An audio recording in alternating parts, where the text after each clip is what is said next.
yanjurire abakureba Gen Sky TV morning show kandi yanjurira abantu tukumze mutugamba nshongejo Sky TV morning show mwebare munonga okutwakira kandi umanjizo wa program eje wishema koraje nikusima yebare munonga kunyeta management twena hamwe mukwatanise. I don't take it for granted. I thank God for this invitation. Mwen kambe yanjurire ninye Reverend Richard Mujuni umuhereza mu Uganda Bible Institute.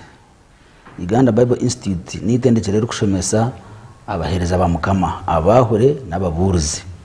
namuna n'abandi bantu abatayine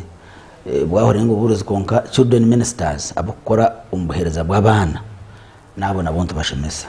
no mucyara wanje icyo mucyamunonze yanshendekereza ryaha Merab Mujuni kandi ubuherezo ubu twamaramu emyaka 12 abwemba bazaruhanga mbeno koko wagira ngo tuganira kigambo iki n'ikigambo cy'ukuri munonga ikigambo cyo okusiba ninga Lent season Lent period okusiba oku nitwiherra ahari Yesu akuba twena tuyaba kurasiba Yesu wishe mu rukundeba ko buri umukristayo aba Anglican Pentecostal Protestant uriyo mukristayo no mukrasi wa Yesu umukatoliki Roman Catholic Christians ni muri yaba kristayo ba benjereza ya Roma aba Pentecost aba Seventh Day twena bicereza mu ruhanga twino kusiba namwe n'abasilamu nabo bina mu kusiba kwabo ko muringo gwabo konkana ko no kusiba mbwe ntato kusiba ko tugamba hoko omu bakristayo ninga mu bakurasi ba Yesu no kurigirira aha ubuhereza bwa Yesu ubu yagizire ntubasa butahashoma hona konka abine Bible numbasa kushoma umunjiri ya Luka eshura ya kana neyoreka Yesu okohibwa stani nza kushoma mshoro nkebiri yonka just for emphasis for direction kandi Yesu akaraga Jordan ayijwire umwoyo urukwera yatwarwa umwoyo umwihamba yamare y'ibiro 20 nayohiwa stani atarukuriya cyo kuriya cyona umberebyo kubyahwireho yagira enjara umuhi nuko kumugambira ati korabe uriyo mwana wa rahanga gambira ibareri rihinduke ebyo kuriya Yesu yamugaruka mwati kikahandika ngo umuntu tarutungwa byo kuriya byonka umuhi yagaruka yamutembya aha yamutembya yamoreka obugabe bwona ubumunsi yona umwanya muke yamugerati ninja kukwa obushoborozo ubu bwona nekitinisa cyabo ahakuba ngabuhebwa kandi ni mbuhereza ubundi kwenda wena nahabwe cyo kori iname wandamya bwona nububa ubwawe Yesu yamugarukamu namugerati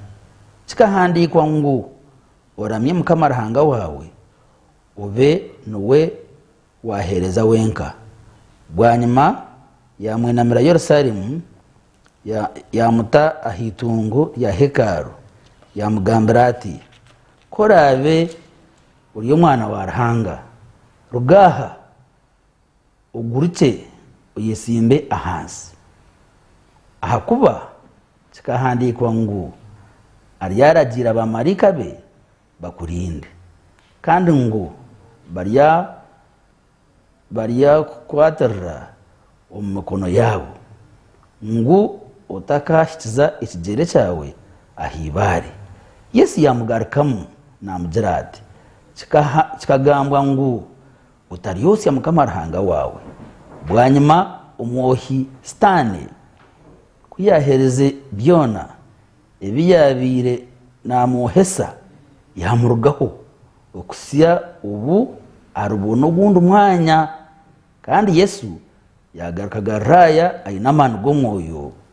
okurangana kwe kwabuga umbyanga byona ebiri hihe nayo yayegesa muri sinagogue zona bona bamusima. Icyo ni ikigambo cya Ruhanga kamasima munonga. Mwenu abishemwe mwareba background ningo bukomoko bw'ikigambo cyo kusiba. Yesu owu turi abana be abo yaguzire neshagama y'obuguzi bwingi. Ruhanga ko yamwesire ngo acungure enseji abo kuba Yesu atakizire ahabwe bibi by'abantu byo buzaranwa. Ruhanga kacwire ensi urubanja yagira ngo bariyabona bana bahinje barheba ensi hinduke kasi harabaho ubuzugu rwagati ya abana benjoka n'abana bo mukazi. Konka Ruhanga wirtuwine konko mufutandika ishuri ya kashatu mushongo 15 Ruhanga yahereza obusinguzi yagamba obusinguzi oburubaho hazo obusinguzi obwe bararetwa omumwana the offspring of a woman omwana womukazi. The offspring of a woman wishemwe akoraje n'abagenzi banje mwe abakorera program eje. Ruhanga kana aragura ahakwija kwa Yesu ngo Yesu aryiza azarwo mukazi nico Yesu ariko yetera ngo umwana w'umuntu azarwe rero asingure Satani. Mbwenu echo echi Yesu yakora byahandikwe twaheza kushoma twantureba Yesu nasingura Satani. Konka okusingura oku kakwara bwigo hakarera Ruhanga yaheza kucwerwa umukazi Adamu no mukazi we Hawa n'enjoka. Oruzaro rw'enjoka ragumanda higa oruzaro rw'omukazi. Enjoka eryakutera kasinsine kacwe. Konkiwe Ruhanga yakuragura hoje. See how precious you are, you a Christian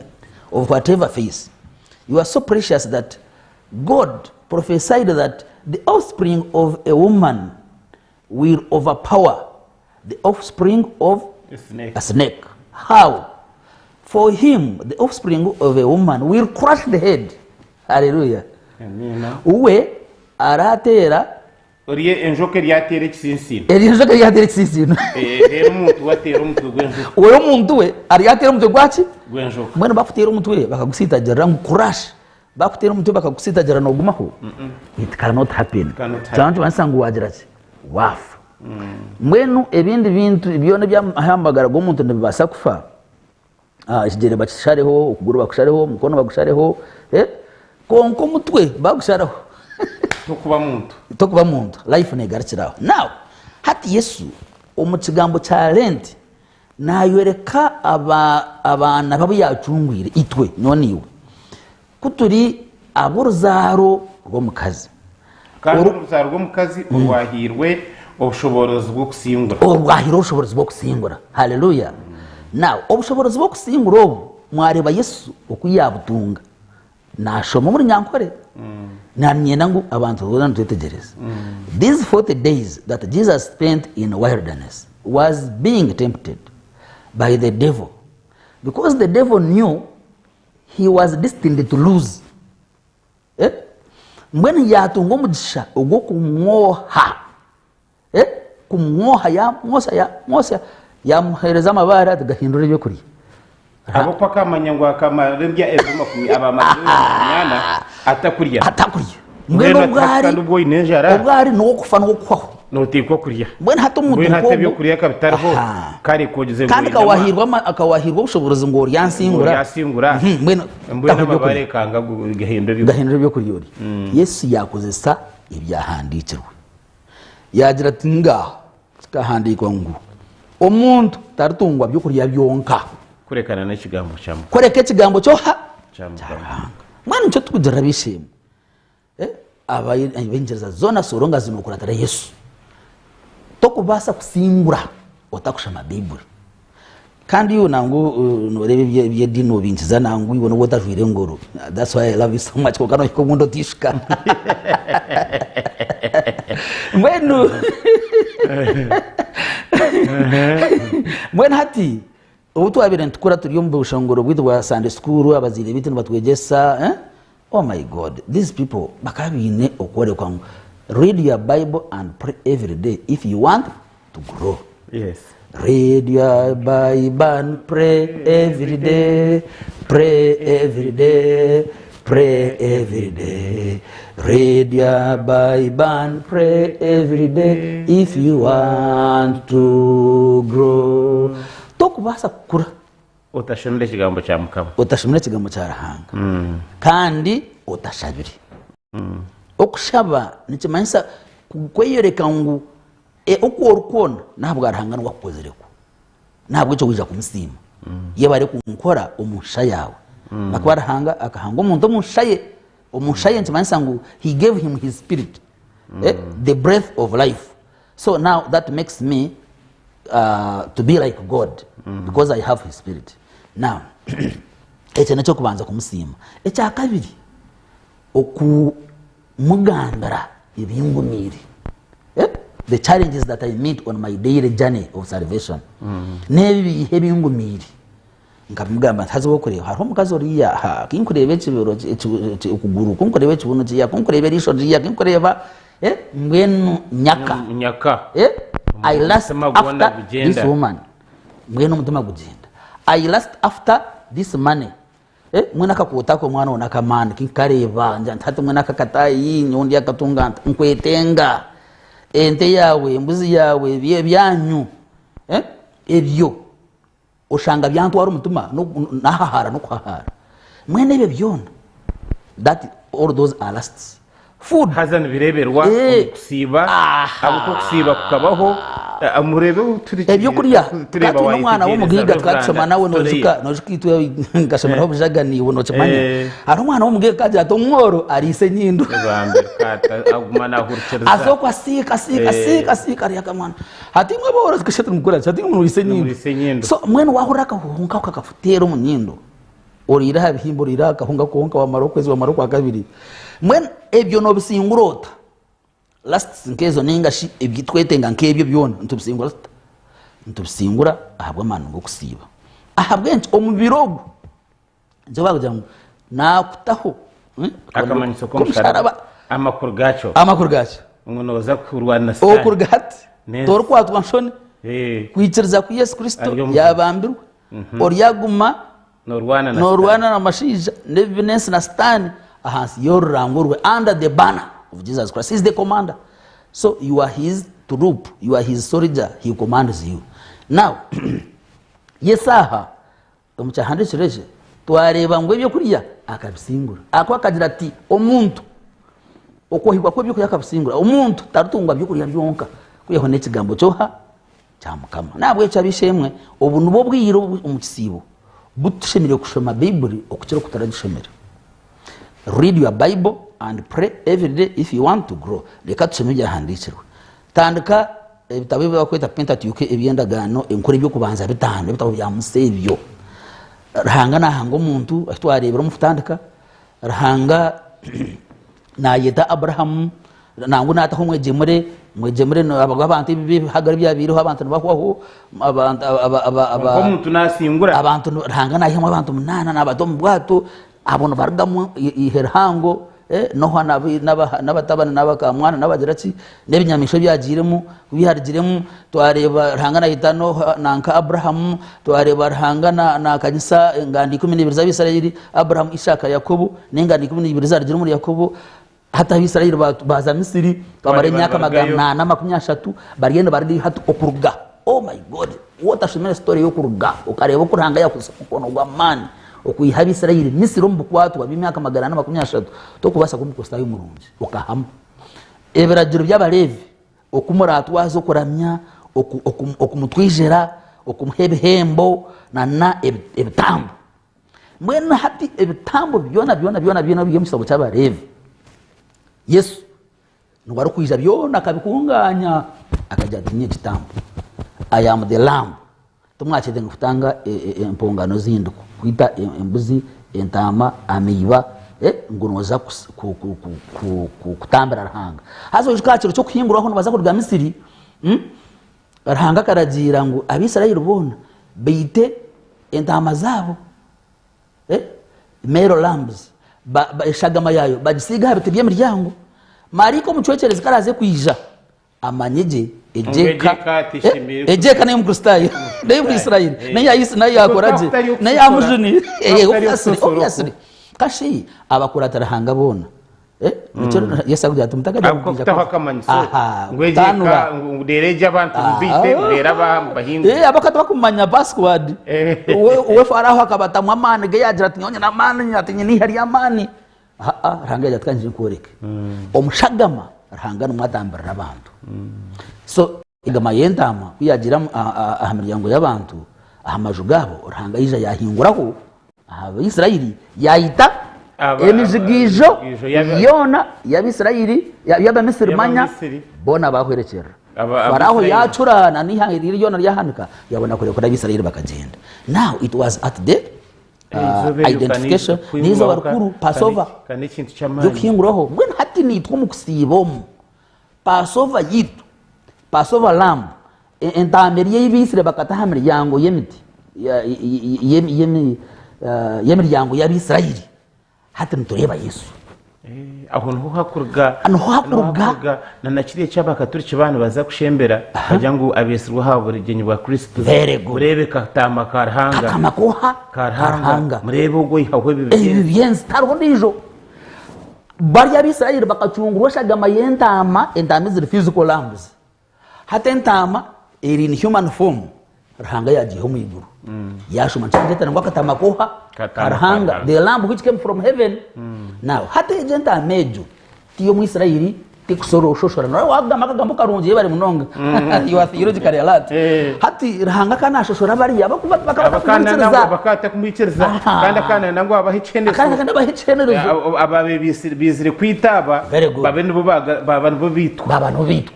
now hati in this new dispensation of grace umudaganensia Yesu yaresere imbabazi gutwena tuzitunje abaramwicereze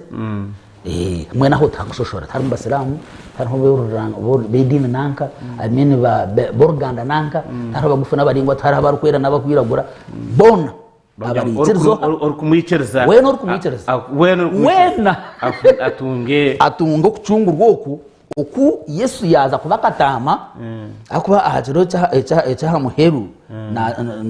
ibiro 20 hata nibiza kwa ahacirecho icyo rwakana icyo kwita Monday Thursday ubuyagira ati imwe akana baterekana soje bwo kwingurwaho ubona nagamro wa Passover na abirisi yashike cyakatama cyentama za sharirwe zikashagama yakasigwa habitwa Israeli najata hati nini muriye ogumbero gwanje uryo mugatogo jukumbero gwanje ogwahiro yabwanye mugumene ukora muti mwabana muguriye kunyushira ateji neshagama yanje munywari yeji wijike shagama yanje shitera bwanye mugumene mujinywa mwabana munyushira ho mwene hati yabagira ati ninye kwingurwaho kwanyu tokweteka kugaruka kwija kwitaki ndamandijo tokwetangarika kwitente indijo tine shagama yone yeshinyamisha chone yori kuja kwetenge I am the perfect iwe chawo no kunchereza mwen hata utwena haranga shoshora akajejana nakija iwe ni uruketeraho wayanga kumwicereza abo ko yagira ngo wena so iwe kora yanga kumwicereza ni wayijeje no kwereke nyuma bakwakada batwetera bujanye bakatweta Sky TV bakatweta hati iwe kagumumuka yawe. That is your choice. Tokwenda kuzayi abarijo mu Sky TV nibaza kuza screen nibaza kuzanka hino barebwa no bariye bugenyi mwe ni wayanga ubwo n'umushango gwawe nabwe cyati Yesu nambwenu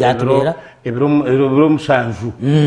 aba Sky TV ntakwantuita abantu tubenda mu kigunda cha Sky so kubantu bamanyisa mwenu urabatize kandi mwe arabe ya Yesu sora no ya Yesu sora twita uburyo so urabure kwija kandi cheza tunoreba so hatwe Yesu akaje tuwena mwije nabwe cyo hati kutwija tuyije muri Yesu twamwakira abamukama wamagara gaitu atujuna bari Abisirayeli bakajunwa eshagama yentama aho kuba umucyekereze kwija yagireba yahingura akireba urwijoro ruhe eshagama yentama amangugu no Isirayeli amuhingura urwijoro taruho shagama amangugu no wa Misiri amwita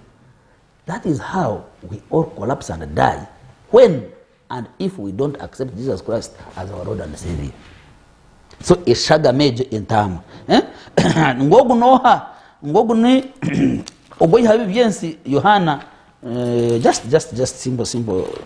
ngogu noha wabire nabuza habo uba muntu wakana abuza ndeba nkaka Yohana ukwita Yesu umwana gwenta mawarhanga Yohana eshura yo kubanza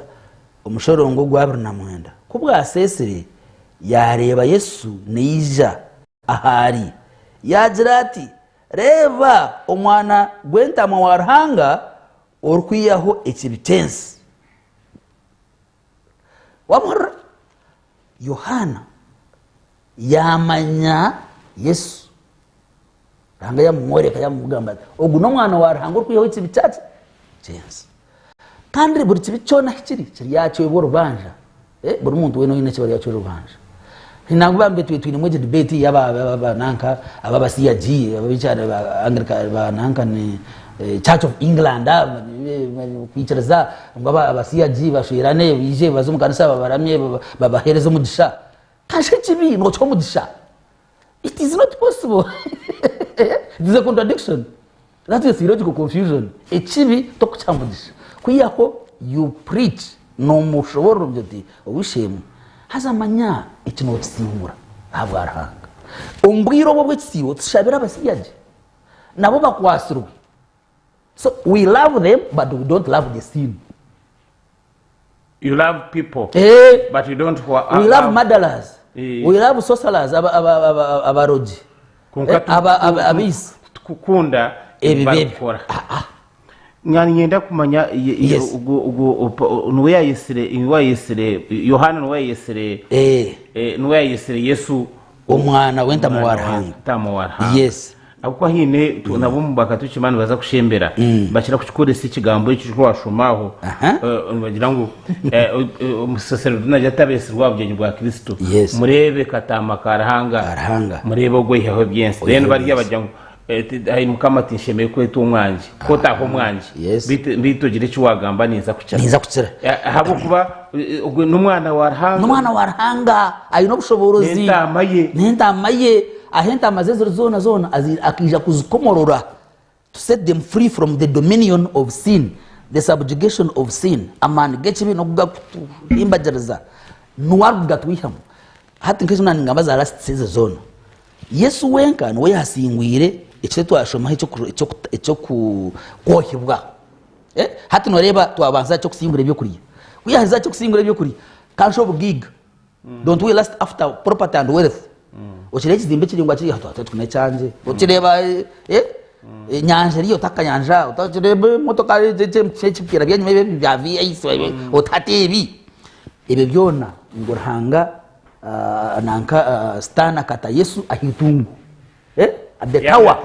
yamwere ko bugiga bwese yona yatebyo nkabhabwa korani namere wandamya nja kukereza Yesu yamugarkam ati oraramya kandi kwangu you will worship your God onre toramya bebe bwige biwanyereke ibintu ne wabikwire nuwenda kwenda kuramya so iwe byo nompa tinkwasa kuramya oraramya rahanga wawe wenga tikahandiko you will only worship your God, the God of Israel. I cannot worship you. Who are you? What is your identity? Umuchebezi kana bwo gutu umuchebezi akusharo omurwanisi orukurwanisa obuhereza because stana rye narwanisa shi hatuno yenda mbeni ngo narabi hatuno ngo rero ngo abo kujya munyenda 80 rero abo kujya munyenda 5 acres of land on prime land on the Tamaka Road mwende muza kuramya efeza nezabu tinza kuziramya abo kwa Yesu na arumkama wabyo na umuhaga Yesu ya kabiri mushoro ngo amnano ngo najangu efeza nezanje nezabu nezanje na Zaburi ya 50 ugikumunebiri naona ati ende zone zahabu shozi 10 nezanje kashi na maana no shozi 10 bonobwe kasho kari za tarwawe so mkama bona kubinga so tumasa ngo nane nitakariyo nari neri orarema Ruhanga wawe ekyo nakyo kuyamusingura yamuta amutegwa hekaru atuguruka witira hasi hata hona ndafite stinga man gayiso no Ruhanga ninga kantumanya ngo akazarwa nanka Yosefu na Maria Uriya Maria hatkandi iki kita Maryam au mutabana Yesu yamugamba ata chikara Mungu never tempt your God otariyosi Ruhanga wawe no Yesu yakosebya ahantu cyo kumugambira these days it's a cart etwine bana bebishuba abukuje bakatustinga liburi niko stana yagizire akakotinga byahantu cyagira ngo akakotinga za buri na nemo ngukora zakugwa kwetera hansi igere cyo utashirira amabari ko zakugwa aragira ba marika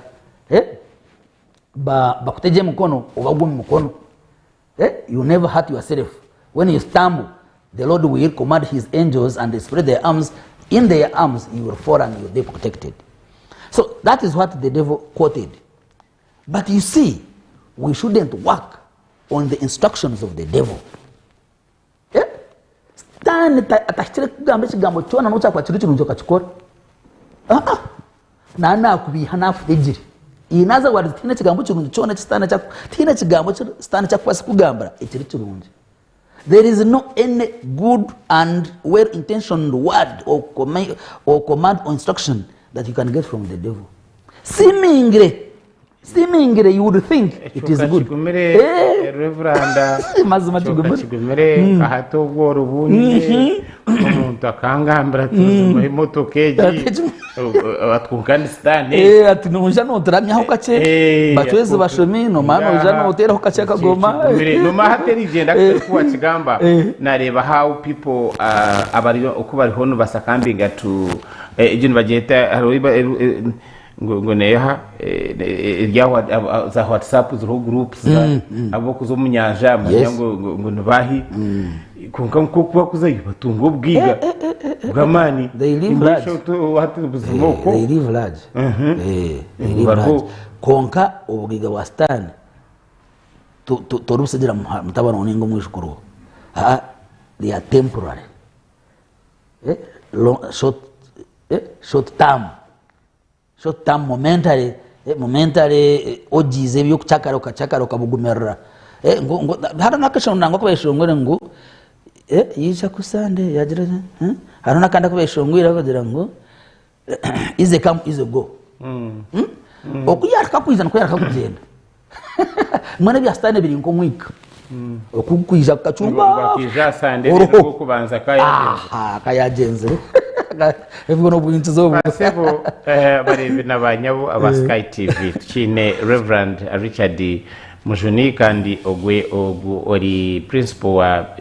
Uganda Bible Institute tugamba ahakisibo ekiturumo twantureba uburgo bwacu kurga mu ndagane nkuru twareba uburgo bwacu wahicyashikire kuzafika umundagano ensia ahi Yesu bamutwira harushozi akamarebero 20 atari kuriya kwa Serenjara bamugira ngo stane yije yamuragira ati cyebyo amabaraga gahindure ko gihe mutwareba n'ibintu ben twaza kuza umukahumuro kace turargeyo twenda ngo Reverend kandi atushobore niki ebasheme kusiba nindeba abamwene basiba enyama rwakatano nindeba abandi nibasiba manyaki nindeba abandi abamuhine umuntu urigire kusiba kandi akafa umusigaza agize ngo naza kusiba 20 karire yazo mwihamba kunke 20 kuri bitakashikire yafa bamuzika tureba so okusiba ukwishikire nukuha kandi ushime kusiba ki twaza umukahumuro kake ntugaruka.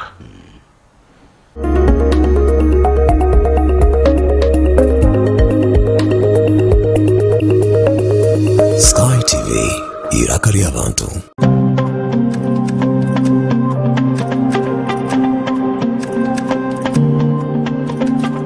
Buri rwa kabiri shayishatu n'ekicweka kwika ina n'ekicweka zo mukiro otaferwa program omuhingi no murisa aha Sky TV.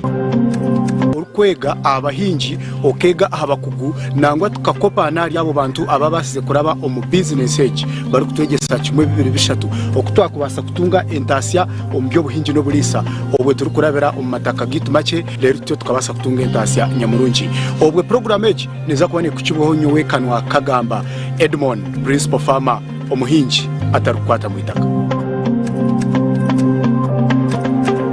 Yes, amazina nabanyeta Truth 256 ndi yakuwa manyisangu mutarga ha Sky TV aharwa Jumba Shay 11 mpaka Shahemwe with Betty, Tash UG na Phantom DJ. Yeah, greetings to the world. I don't know you're watching or Jumba with Tash UG, Betty, Phantom DJ alongside Benny Gunter. Make sure you're on a locking straight to the world now. What's up everybody, Spice Diana, Star Girl. I'm watching the best program on Sky, Orajumba, every Monday to Friday with Tash, Betty, and of course Phantom DJ. Keep it locked.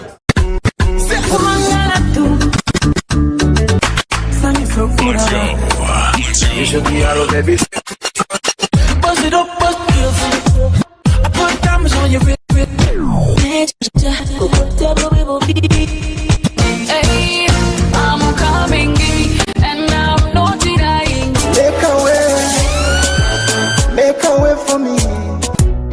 Lunchtime request show aha Sky TV okurugoro kubanza Sera gatano shaha munana Shay kumizo mwawa no twanta omudi ya tamushana akushaba keshongoro Syaho birthdays no manya oryoko to kumanya muntu wa mane ok celebrating na birthday twinemu obutumwa bwingi aho surprise calls ziri no basa kohereza obutumwa mama wawe tata wawe omwana wawe nenga shi boyfriend wawe nenga shi ex wawe kuruga shaha munana Shay kumizo mwawa zyo hanuya aha Sky TV iraka lyabantu is the boy king Madonna Cubs baby bam bam bam bam bam bam bam.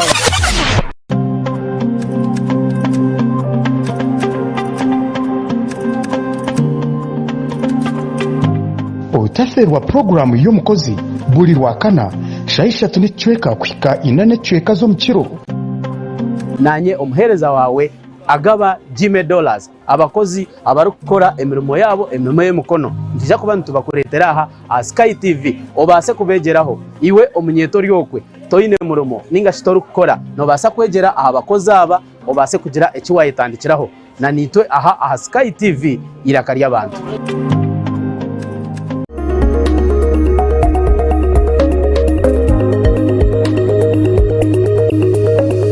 Sky TV irakari y'abantu.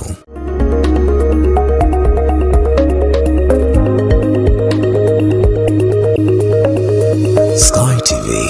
irakari y'abantu.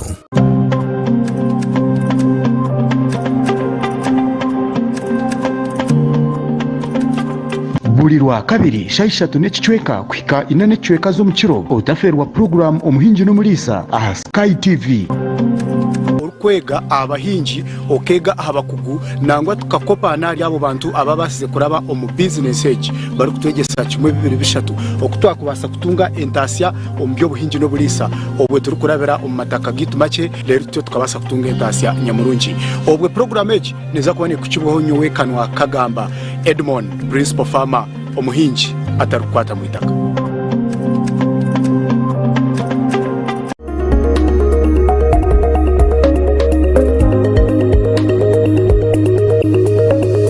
Sky TV irakari y'abantu. Zabasha tunamwenda izarenga umudashi umushaha yitu eyakashatu kandi shahina nza kwanturga umusiriyomu kandi nza gukora ibindi tukine Reverend Mujuni Richard kandi ariyo natugandayira Bibiri na dini gamba ki aha bintu byo kusiba aha benshi tubaza tusiba tuza kuza mukashumuro twagamba aha nshonga mbenu ukusiba kushikireni kuha umuntu ashemeye kusiba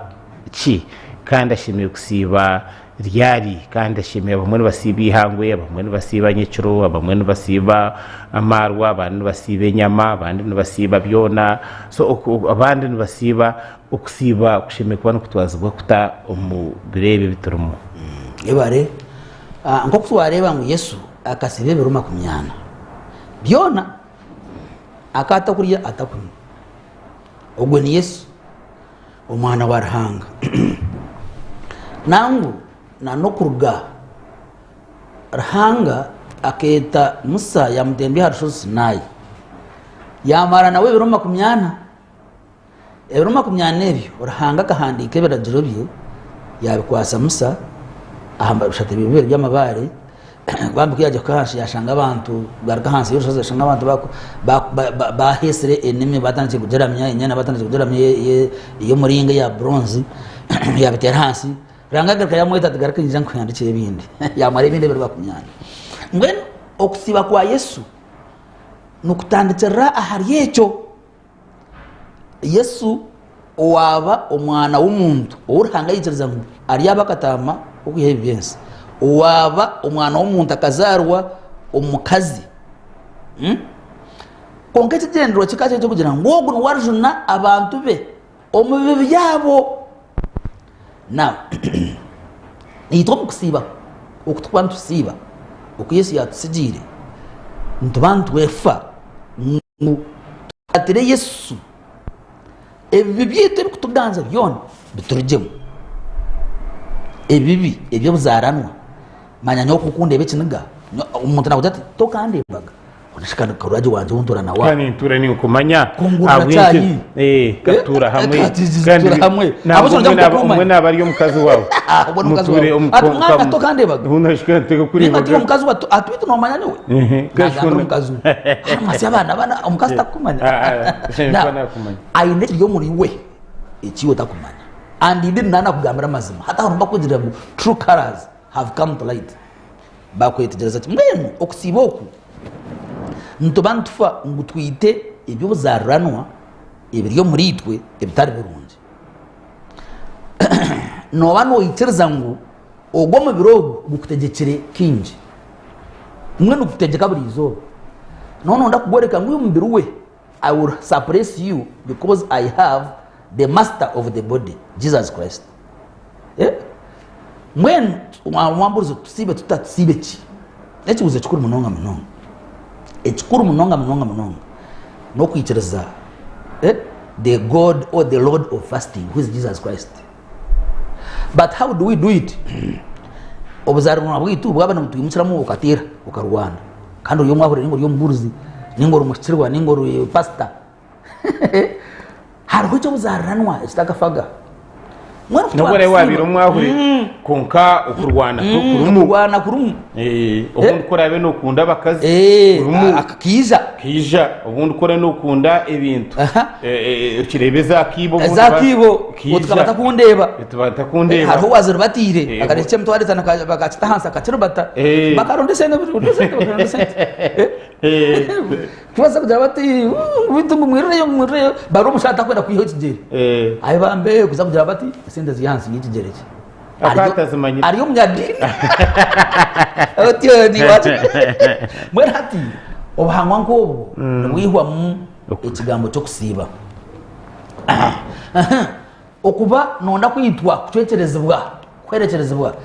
mwene nka obwire tubine kugira ngo tugambe byona konka Esther shura yakana Abisirayeli bakana benda kwerekerezebwa omushinja nanka Hamani yacume nama ahoko bakatura ayine kibi ahari Mordekai nguwe takumutera salute takumwinamira kandi abayidaya Abisirayeli tibinamira abandu bantu nabara hanga wao akwana baroyo they are loyal to their God, not any earthly leader or king or whatever. When omshogo ya chimena mangu bazite Mordekai ahamisto gallows bamu Hamani omshogo Hamani bamuziteho na naba Israeli bona abayidaya bona bari umunsi yabo bona babite bacwecereza konko mukazo ogu yasiba kuyasibire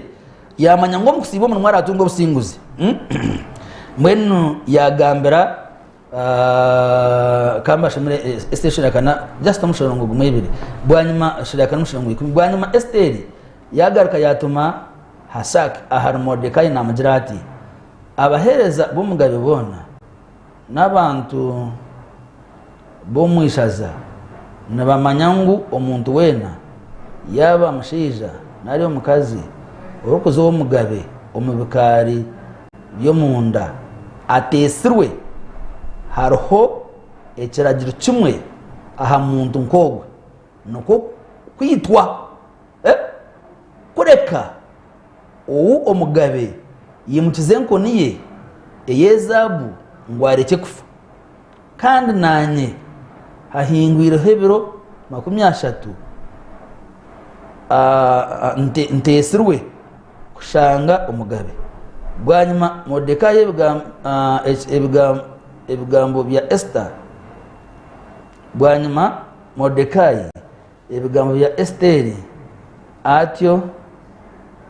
bagambira Modekai ebigambo bya Esteri atyo Modekai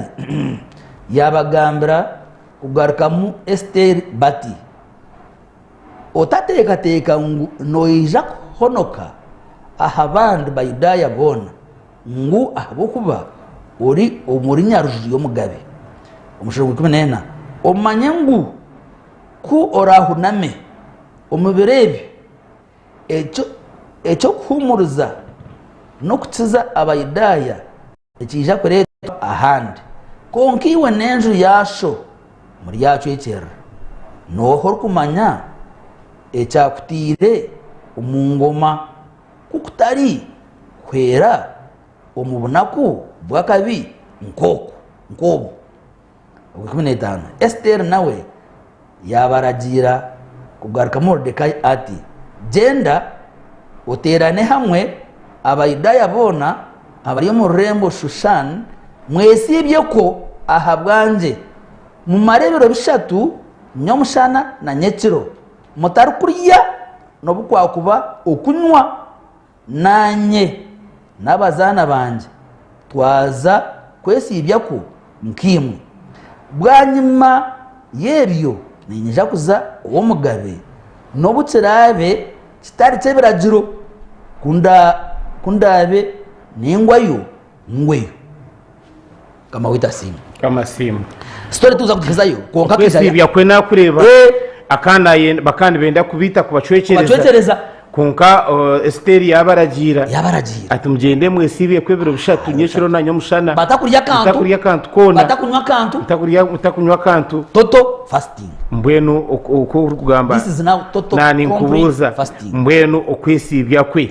okusiba harwo ki hati nakureba kumwe wakureba oku now eshura ya mwenda twine bwire konka imaba abakutureba kumurashomeyo numuza kureba ngu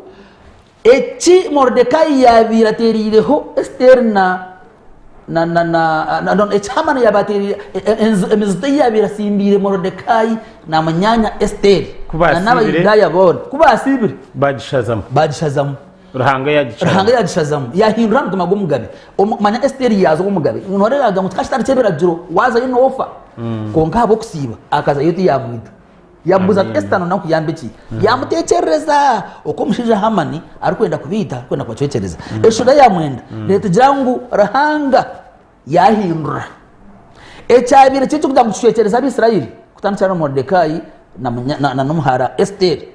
cyahinduka Hamani wabira zitenhemizderia niwe bagizitire omuntu reveranda katumurebero mu mahurira kayesibize kwe akazumunya omuchaka akafera tubareba uko yagira ati munsibire ko ebiro bishatu nanyisibe kunene nzomugabe kunene ngo yenjere ki ngwe na tikagira ngo umuntu weno gendo yesibye ko marebe 20 but once you are convicted kwa yo kugwayo ogweyo abo kwana mwe no buwabo tagire noza nabo wafiri no bwe ngombe kono yo yarhanga ndukweretse hanga cyari kugira ki icyari kwenda rahanga biro kurukira tebekana iso kugenda kwanje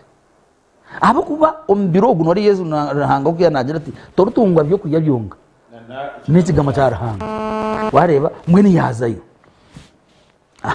nanko go mushija Daniel akana asiba okusiba kwa Daniel na bagenzi be Meshach na Shadraka Abednego bakabari okusiba nyama bakabata kuriye nyama y'omugabe bakajanga enguru zabo bazanga vinyo yabo bajanga bakanywa maize nemboga za greens bo bakasiba enyama na nemkaro na nenkuru na vinyo nayo bagisiba ebyo mbashe nteka teke omugabe yagira ati aba bantu kana baza kugira ngo bahwamani bagire ngo bahindeze ko yagira ngo tugeze twereze nangu esande haza noza kureba bo badanera be batakuriye ebyo abantu bariye bihimba bariya imboga za greens banywa maize bakarebe kaje bariya za bogoyi bakarebe kaje kucera bojo bariya nyama kandi n'ubwenge bwayiyonje. So that was partial fasting, okukakuyo kusiba ebyabagabe ebyo kurya yabagabe ebyo kwejarabye ebisitiri wawagambire ngo okusiba no mbeno siba ekintu cyo rukunda mnonga ekyo kurira ngo challenginga waba utwana nk'inyama nyo hazaje tukamanyenda mani ko kusimbura umururu gwenyama mbeno umururu last umururu mbeno hatikitiza uyenyama kune ni mfano singu za kunyamarwa bitu no makahuhukabia ninga ka wayini mnonga wano reba nagagira gati mbeno kune ni mfa mfe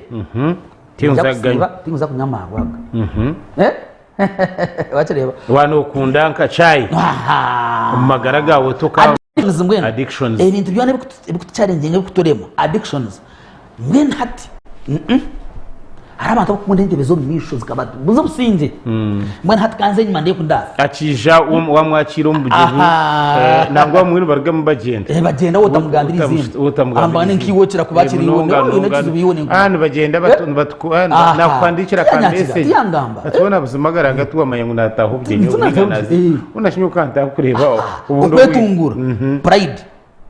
bishapo cyo bagara batamburuzi abo cyo bakore cyo n'ikibazo ko batamburuzi no yenda ngo ibi byona agamariyo irishija njo ranga ati akabatwambuza umwihambe imyaka 20 biko no significance ya 20 abisa rero akamara imyaka 80 munsi kubacishije so okusiba nitwera kucwa haroza buri kuba tweshongora ya 95 uka mushorongo manya ko gwakanaho mukamara imyaka 20 ngwerirwe kubo businjobo nagira ntabantu batakumurukiro bwanje tubarataha mubuciro bwanje abwe cyane giti yababini imyaka 20 mbwene hati ecyane kimanyisaje mutaba tusibere ebyo kutucwa abakama kere bankaba mani nkabari indispensable nantarko TV giteko nantarko UBI itekaba hapana UBI ngagishango nza gusigaho nantarko ministry ninye Yoruba rahangana aja kukoresa n'ibindi teka ngo bureberezi ningo burisa ninga burisa no burisa manje na butanditse ninge gomborra ninga ningi hanga ningi no hangasa rondijo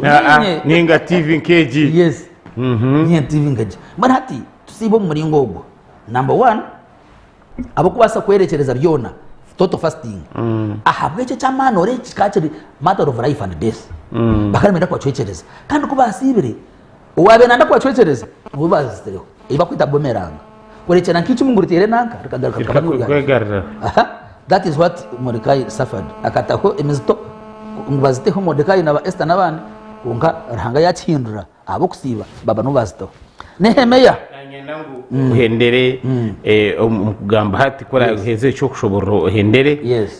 okusiba ukukutura umumbuye n'abantu bakwetegereza ntabwo cyabishemwe hato kusiba ukutura umubona ko no kugira ngo twijuke ngo Yesu Kristo no yakutandikire kandi akasingura habwenze akaba nashaba ngwe no mbwire bo kusiba it is time for you to pray harder than you have ever pray. Number 2, yujuka ngu toine man. You are weak, you are limited. Omano go mubiri. Na wecho no yetenga isu nchoto ababate zitukuta jangu twakutaka manisoko musharaba. Amakurugacho kutorokwa twashonu kuhamya ko rukwiza Kristo. Mwana mu kusiba gwana manyango yo mu Kristo no yicereza Kristo. Kandi ebikore bya mukama wite Yesu yatireho. Ogumeno yicereza Yesu no rya oshagamaye umbirugwe. Abakatoliki bona bicereza ngo ebyebyo no bugata na vinyo Yesu na barumu itaho kusayintu ijira ngo ko kunywa umbiri ko kunywa shagama ujuke shagama Yesu ko kunywa vinyo yorora ujuke shagama Yesu ko kuriya umugati ujuko mbirgoha ngo Yesu mwene byona ndukwereka ngo Yesu ngo katama kwitu no kucungurwa ko kwitu no yagira hekaru ahamwanyo gukwera munonga akatayo ahibe batu arebe tamu tino ndijo wagiriye umba Heburayo shura ya mushanzu no ya munana nowe yagiriye mu mwanya gurukwera hibe batera y'ibitambo so nowe muwo munyamurwa mukuru iza wa chief priest abanyamurwa abantu batwara ibitambo mwanya gurukwera mwene hati Yesu akabutwarayo ko yabutwireyo yaheza kufa esagama yashinje kamushara bagorogoza urutimbe urwabera cinjiro munyamurwa wabagana kamukabiri hati twena twicara hari Yesu tokwetenga pastor tokwetenga reverend no yete iwe no yete ngiwo kwicereza Yesu ye pastor no murumo gukwiza kugamba ati Yesu umunwani wawe nakujana nafutambara nogo murumo gwanje nyo kugambara Yesu muno mujana ko nkatu kujya munyoni ndi kujana ni nkugambara ngo Yesu no mujana nabwo cyo mukusibomo nobwire obo twihera yo amagara gitu ahari Yesu rededication ngara kuhereza rejuvenation gwena ngo yigarre busya ojiramani omuri Yesu tamana gumbira gufutere bikonde agukwirukanga amana agumjito atoga minjum read your Bible and pray every day if you want to grow so omuntu bobwire utwine obo kusiba utwize yecho omukusiba ko kurunje ku Yesu kuyagambire justice and equity otine kote wojine ujumuhereza akokurya wanje kunyine bitotira kaho ndaba bayizo kutera line mbesto bahereza akasende ubwa no muhanda kanisa biro barwire ndwara za kasabiha I donate I give them abatine ko kwesheka ukabahereza abatine kabazi wo ina kabazi no kwasa kwatwari mu rwaro batwari arms giving nangwa basaramu bo bakine hereza habyo yine bagenzi bawe kwa no manyangu itakaniki ombere gwawo gugo ine gutakutegeka nitaka buraga kantahi omwitaka konkiwe you are not the body you are much better you are much bigger than the body you are the spirit hanga akahangitaka omumbiri omwitaka konka yahuho mwiso gwamagara umurinyi ogwo mwiso gwamagara gonubonyowe okay mwe nogo we aragaraka ruhanga yana garaka ruhanga agaraka yasingwiri ombere gutamucereza mani omukusibo twena amana gomwoyo gatiza mani amana gomubiri subdue the body by the power of the Spirit of God in Jesus Christ whom we accept as our Lord and Savior kama simwe yabari munonga mwakure kandi twakwakira ntukusima niwo murebi wa Sky kandi kugumane no taguma tukuretera abantu batari bemiringo gumwe na gumwe kandi hategezo beri wayitegereza umuntu okwasheme kusiba neshasheme kusiba kandi habwenki nabwo asheme kusiba kandi no kusiba ahicyatandikire Yesu nuwe muganuro gwitu Yesu nuwe katama kaitu Yesu nuwe mugabe omukuru kandi nuwe mu pastor urukukira ba pastor bona nuwe atwigurire umukingo gwabe gukingire kwika ahari ruhanga ayibani batwara emuganuro mbwe ntatwena ntwishyirayo gendo yishyireyo umukisibo eki niwe genda ugire akantu ku asiba akakubasa kwikandisa hihi na ruhanga kusya uguno murundi nyencyakare mukasheshe adera urushaba Alex akankwasa hamwe nanye obahereza banyu morning at Sky kugumeho tugaruke bwa nyuma